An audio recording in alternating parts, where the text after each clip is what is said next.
പൊറ്റിയെ കയറ്റി എന്ന പാരഡി ഗാനത്തിന്റെ ലിങ്കുകൾ സമൂഹ മാധ്യമങ്ങളിൽ നിന്ന് നീക്കം ചെയ്യണമെന്ന പോലീസ് നിർദ്ദേശത്തിനെതിരെ പ്രതിപക്ഷ നേതാവ് ഫേസ്ബുക്ക് കമ്പനിയായ മെറ്റയ്ക്ക് കത്ത് നൽകി. കോടതിയുടെ നിർദ്ദേശമില്ലാത്ത സാഹചര്യത്തിൽ ഈ ഗാനം നീക്കം ചെയ്യുന്നത് മൗലിക അവകാശങ്ങളുടെ ലംഘനമാണെന്ന കത്തിൽ ചൂണ്ടിക്കാട്ടി. ശബരിമല സ്വർണ്ണക്കള്ള ആരോപണവുമായി ബന്ധപ്പെട്ട് പുറത്തിറങ്ങിയ ഈ ഗാനത്തിനെതിരെ തിരുവനന്തപുരം സൈബർ പോലീസ് കേസെടുക്കുകയും ലിങ്കുകൾ നീക്കം ചെയ്യാൻ സോഷ്യൽ മീഡിയ പ്ലാറ്റ്ഫോമുകളോട് ആവശ്യപ്പെടുകയും ചെയ്തിരുന്നു. എന്നാൽ ഇതിനെതിരെ ശക്തമായ വിയോജിപ്പാണ് പ്രതിപക്ഷ നേതാവ് രേഖപ്പെടുത്തിയത്.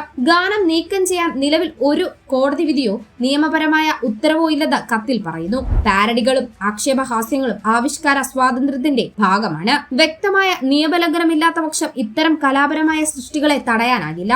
പോലീസിന്റെയോ ഭരണകൂടത്തിന്റെയോ താൽപര്യപ്രകാരം മാത്രം ഉള്ളടക്കം നീക്കം ചെയ്യുന്നത് ജനാധിപത്യപരമായ കീഴ്വഴക്കമല്ല. ഇത് സെൻസർഷിപ്പിന് തുല്യമാണെന്നും വി ഡി സതീശൻ വ്യക്തമാക്കി.